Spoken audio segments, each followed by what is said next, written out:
Anita, obviously I know who you are, but the idea behind these videos is to put a name to a face and let our audience know far more about the key personnel that put our IASeminars and the courses together. So can we start? Can I ask you to, if you like, introduce yourself and your name and your job title? That'd be great. Okay, I can start with telling you that I am Anita Rodenburg, nee van Stam, but that's Dutch. And my role in the company is finance and event manager. Finance and event manager. I obviously I relate to that when the remittances come through. That's the bit that I quite like, the finance bit. So how long have you been with the company now? I've been with the company since actually December 2008. 2008. I say quite Yes. a few years. Yes. Quite a few years. Okay, so we'll come back to that. So generally speaking, then, you know, in terms of letting our audience, letting our customers and our clients have more information about, you know, what goes on behind the scenes, what does your role basically entail then on a day-to-day basis? Well, actually, I like to see myself as the spider in the web because, as I already said, I'm the finance and the event manager, and that's two very different things. I mean, as a finance manager, I'm obviously in charge of all the finances. Yeah. But that also includes helping the customer service, for example, if they have questions from their clients about their invoices, about the VAT rules. Right. Yeah. Do they apply or do they not? Can they get an exemption? If we have to complete vendor forms, I will do that for them. Okay. So it's everything about finance. That's one part. Yeah. The other part, which is, of course, more important for our clients, is the event manager. I take care of, if we have face-to-face meetings, I take care of the venue, the catering, make sure that the instructor has accommodation if they need it. Well, you know that yourself. Yeah, do, yeah. Yeah.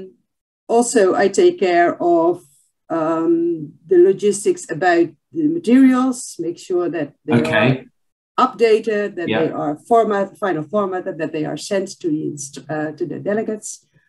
So you will. It's quite a lot.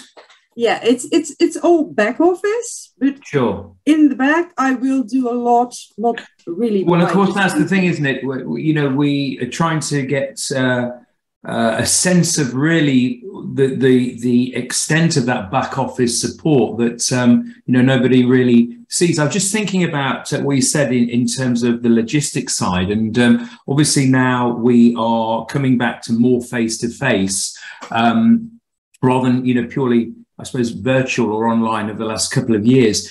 What challenges, Anita, do you think that has brought into the organisation as we do go back sort of live, as it were? Yeah, it's a mix, of course. For the virtual courses, you had a whole lot of other standards, logistical things you had to do, like set up the Zoom and host the Zoom sessions, and make sure that there are polling questions, that kind of stuff. It's materials again. What you see now is that you get a mix between the face-to-face and the virtual. Okay. So it means that it's just more busy. You have to think like, okay, what kind of course is this? Is this public face-to-face or is this virtual? Right. Am I going this direction? Am I going to do that? And especially when we started with the first face-to-face courses again, we really had to think about, like, what was it again? I mean, it was 2 years ago before we did two. Yeah, and the times change very quickly, didn't they? I mean, is it becoming, I suppose, harder to find hotels now that have got space, or is it just the same as it was? We can still find some of the hotels we use are no longer available because they are doing stuff for the government or they're gone out of business. Business. Yeah. So it's you have to look for new venues all the time. And also what we notice is that now that people are coming back to face-to-face, we also notice that people are traveling more. Right. And the venues are more busy. And before the pandemic, if I wanted to have a contract, I knew that I would get it within 2 or 3 days. And now it can take a week or 14 days before we get the contract.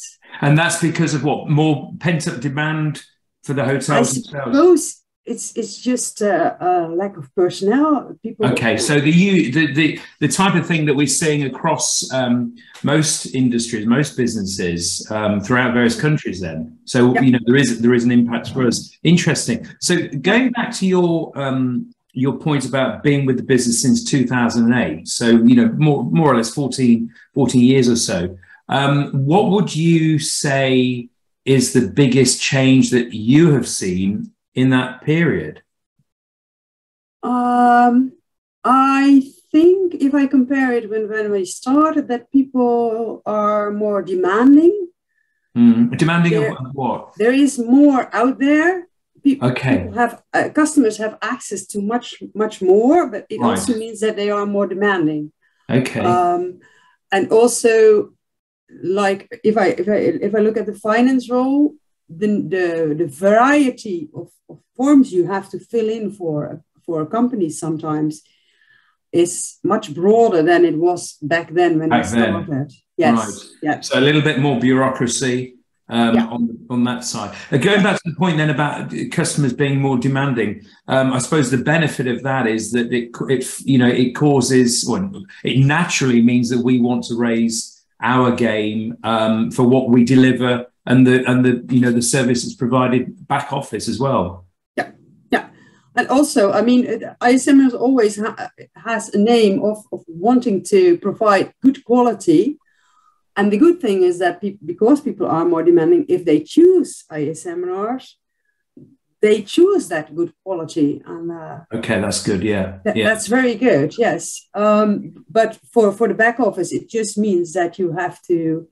I mean, my list when I had to choose a venue back then in 2009 was just like this, and now I've got a whole list. Like, we want air conditioner in the summer. We want all kinds of stuff which were not on the list. Not on the list before.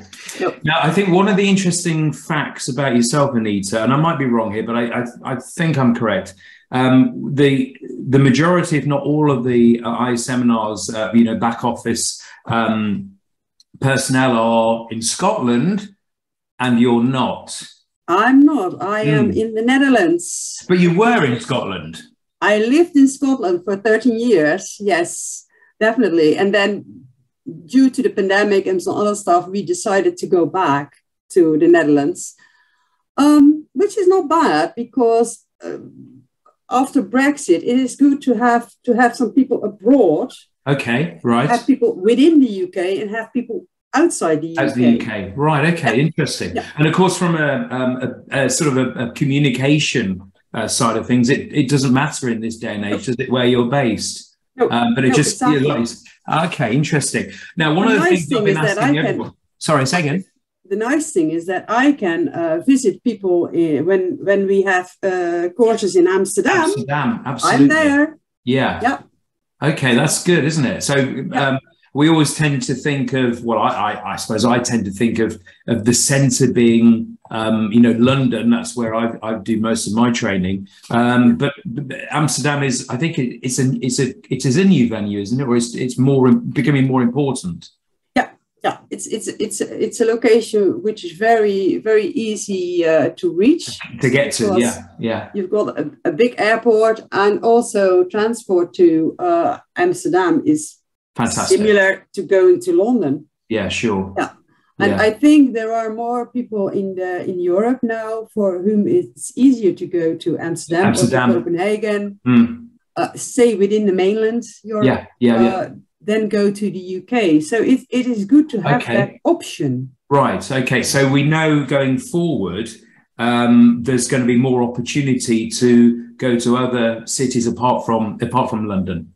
Yeah, definitely. Yeah. Brilliant. Interesting. Now, Anita, I was just going to say one of the questions I've asked everyone so far is: do you have or would you like to share an interesting fact about yourself that would be interesting for everyone out there to know about you? That's a good one. Yes, I thought so. Yeah. Well, everybody who knows me knows that I'm the walking type. I have 2 dogs, like you can see in the background. Yeah. And I love going out with them and on a good walk or a good hike. And yeah. And they are what breed are they? What you can see is that they are West Highland White Terriers. So going back to Scotland. Yes, that's where I got them from. And their names are? They're Resties. The West Highland White Terrier name is not used. Their names. And they're Hoover. Hoover? The oldest one is Hoover, like you do, hoovering the floor. Okay. That's what he will do for me. Oh, I see. And the other one is Millie. So Hoover and Millie? Yes. Oh, great names. Yeah. Great names. Hoover. And that is the name coming from, because he likes to hoover. It's what we invented. The dog we had before him was called, if you translated it, it was called Crumble. As in apple crumble. Yeah, and he was always looking for the breadcrumbs on the floor. That's brilliant. So we always said, our next one is going to be a Hoover. To hoover things up. That's fantastic. Yes. That's really good. That's lovely. Well, thank you so much for that. I think that's a really interesting conversation. And as I keep saying at the end of these little videos, happy birthday, happy 20th birthday, IASeminars. Thank you very much. Yes. Thanks a lot, Anita. I'm already happy that I already had 14 of the 20. Absolutely brilliant. We can continue. Yes, absolutely. So here's to the next 14 and 20 years. Exactly. Cheers. Spot on. Thanks a lot. Cheers to all the best, Anita. Thank you very much.